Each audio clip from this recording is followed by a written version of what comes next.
Assalamualaikum warahmatullahi wabarakatuh. Perkenalkan, saya Nabila Kansa dengan NIM 411231200040.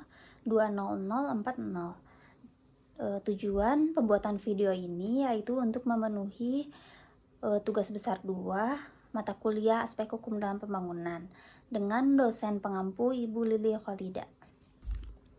Jadi pada video ini terdapat 3 topik pembahasan. Yang pertama ada manajemen klaim proyek, yang kedua arbitrase, dan yang ketiga etika dan kompetensi engineer. Untuk yang pertama dibahas mengenai manajemen klaim proyek. Klaim berarti tuntutan pengakuan atas suatu fakta bahwa seseorang berhak memiliki atau mempunyai atas sesuatu. Klaim konstruksi menurut Yasin adalah klaim yang timbul dari atau sehubungan dengan pelaksanaan suatu pekerjaan jasa konstruksi antara pengguna jasa dan penyedia jasa. Bentuk klaim konstruksi yang diajukan kontraktor kepada pemilik bangunan pada umumnya adalah klaim biaya dan atau klaim waktu. Klaim biaya terdiri dari biaya langsung dan biaya tidak langsung. Klaim waktu dapat dilihat dari jadwal proyek. Kemudian membahas mengenai struktur klaim. Yang pertama, keterangan tentang ketentuan dan syarat-syarat kontrak. Yang kedua, keterangan mengenai fakta kejadian. Yang ketiga, akibat suatu rangsangan klaim yang disajikan dalam bentuk uraian di atas. Terus yang keempat, analisa biaya, termasuk perbandingan antara biaya sesungguhnya dan yang diperkirakan. Faktor-faktor penyebab klaim. Yang pertama, adanya faktor ketidakpastian dalam setiap proyek konstruksi. Kemudian masalah yang berhubungan dengan kontrak konstruksi. Bisa jadi karena sasaran waktu yang tidak realistis atau perubahan jadwal. Kemudian kejadian eksternal yang tidak terkendali. Dan bisa jadi karena informasi desain yang tidak tepat. Pengajuan klaim biasanya diawali dengan terjadinya suatu perubahan pekerjaan. Apabila perubahan pekerjaan tersebut telah diketahui sebelumnya, maka penyedia jasa dapat melakukan pemberitahuan kepada pengguna jasa. Jika perubahan pekerjaan baru diketahui setelah pekerjaan sedang berjalan, maka perubahan pekerjaan tersebut dinamakan perubahan tidak resmi. Begitu kontraktor telah memberitahukan keinginannya untuk mengajukan klaim secara tertulis, maka kontraktor harus menyiapkan dokumen-dokumen yang mendukung untuk pengajuan klaim. Pengguna jasa lalu mengevaluasi dokumen tersebut dengan menggunakan rate harga yang tertera dalam kontrak. Apabila klaim telah disetujui oleh pengguna jasa, maka pengguna wajib mengeluarkan perintah perubahan pekerjaan atau variation order. Setelah terbit perintah perubahan harus diikuti dengan penerbitan amandemen kontrak. Kemudian membahas tentang penyelesaian klaim. Penyelesaian klaim diantaranya ada 4 cara. Yang pertama, dengan cara negosiasi. Pihak-pihak yang berselisih mencari penyelesaian perselisihan tanpa campur tangan pihak lain. Kemudian ada mediasi. Pihak-pihak yang berselisih menggunakan mediator atau pihak ketiga untuk menyelesaikan perselisihan di mana pihak ketiga ini bersifat netral. Kemudian ada arbitrasi. Arbitrasi ini adalah penyelesaian perselisihan yang dibentuk melalui kontrak di mana pihak-pihak yang berselisih menunjuk arbitrator dari bahan arbitrase dalam menyelesaikan perselisihan. Kemudian ada litigasi. Perselisihan akan dibawa ke pengadilan di mana masing-masing pihak akan diwakili oleh pengacaranya. Manajemen klaim atau kiat memanfaatkan peluang klaim. Yang pertama, identifikasi tuntutan. Dimulai dengan bekal pengetahuan yang mencukupi terhadap lingkup dan item kontrak untuk diperhatikan ketika beberapa aktivitas muncul sebagai bentuk perubahan pada lingkup atau beberapa kondisi penyesuaian kontrak yang disyaratkan. Yang kedua, kuantifikasi tuntutan. Melakukan pengukuran dampak dan pengaruh pada item-item yang biasanya merupakan kompensasi tambahan atau waktu tambahan untuk penyelesaian kontrak atau tanggal tenggat waktu.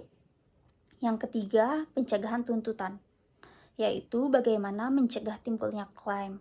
Sebaiknya dibutuhkan kontrak tentang lingkup serta alokasi resiko yang dapat diterapkan sehingga tidak dihasilkan suatu klaim. Yang keempat, pemecahan tuntutan. Untuk itu, jalan yang ditempuh adalah dengan negosiasi pada tahap dasar. Selanjutnya, dengan peran mediator sebagai penengah. Jika masih tidak bisa, dapat menggunakan badan arbitrase dan hukum yang berlaku.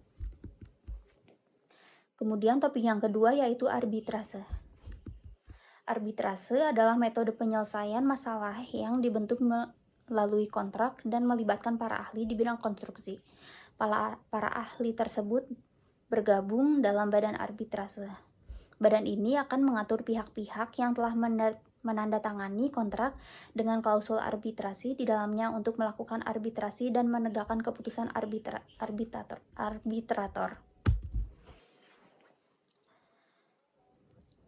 Saat ini pelaksanaan arbitrase di Indonesia diatur dalam Undang-Undang Nomor 30 Tahun 1999 tentang arbitrase dan alternatif penyelesaian sengketa.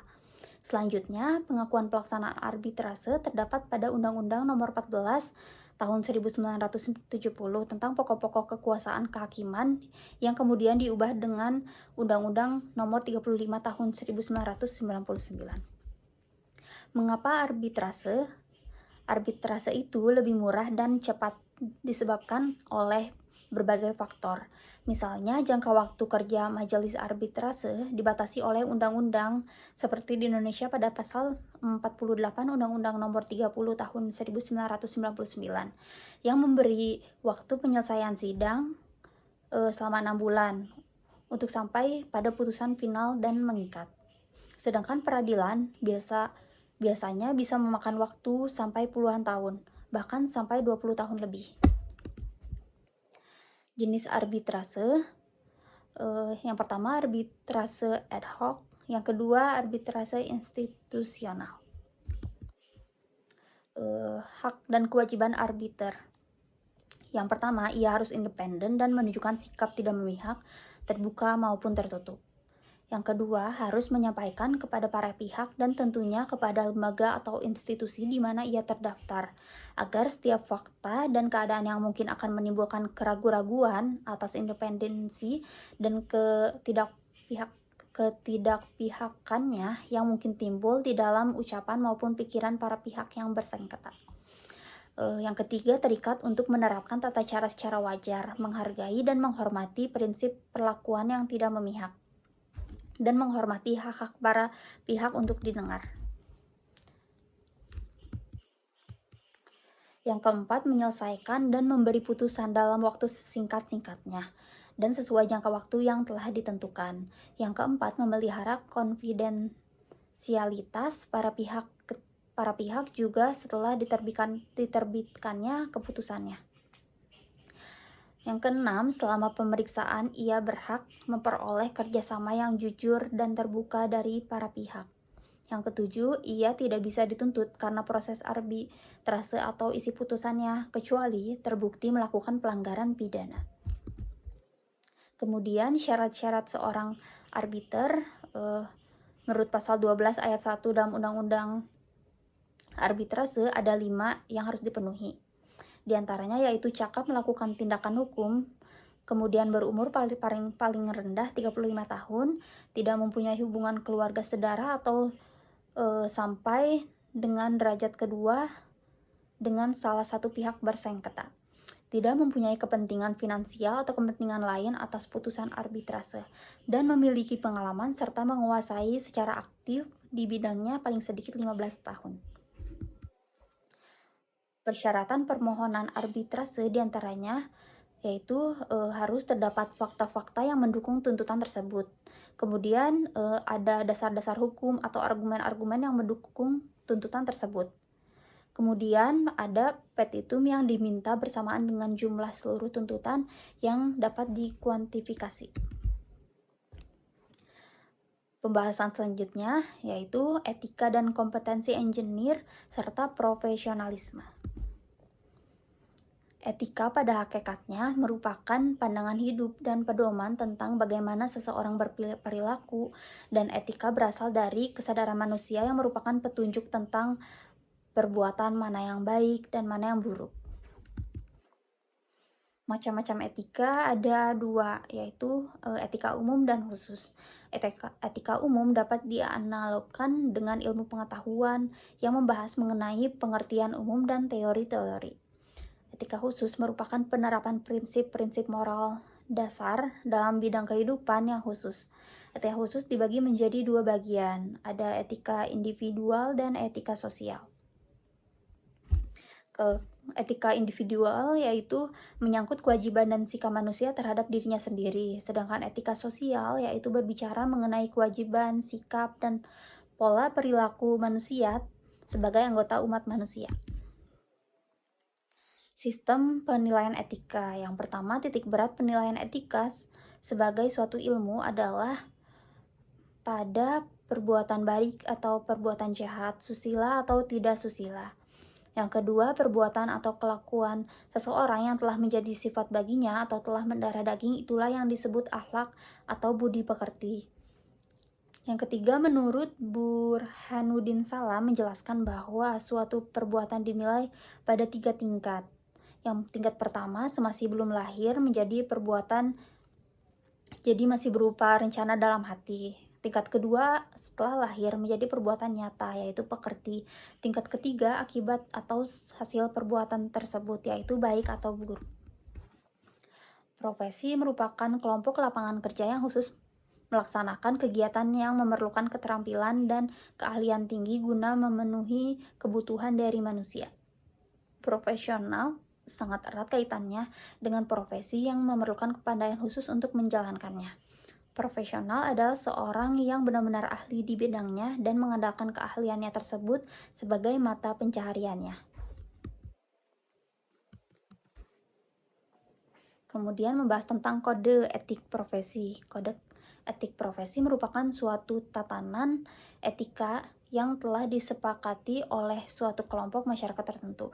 Kode etik merupakan pola aturan atau tata cara sebagai pedoman berperilaku. Tujuan kode etik agar profesional memberikan jasa sebaik-baiknya kepada pemakai atau nasabahnya. Adanya kode etik akan melindungi perbuatan yang tidak profesional. Kemudian ada beberapa tujuan kode etik profesi. Di antaranya yaitu yang pertama, untuk menjunjung tinggi martabat profesi. Yang kedua, untuk menjaga dan memelihara kesejahteraan para anggota. Yang ketiga, untuk mengikat pengabdian para anggota profesi. Yang keempat, untuk meningkatkan mutu profesi. Yang kelima, untuk meningkatkan mutu organisasi profesi. Kemudian meningkatkan layanan di atas keuntungan pribadi, mempunyai organisasi profesional yang kuat dan terjalin erat. Yang terakhir, menentukan baku standarnya sendiri.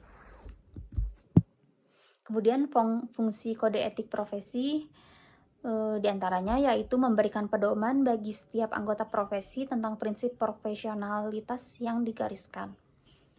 Kemudian sebagai sarana kontrol sosial bagi masyarakat atau profesi yang bersangkutan.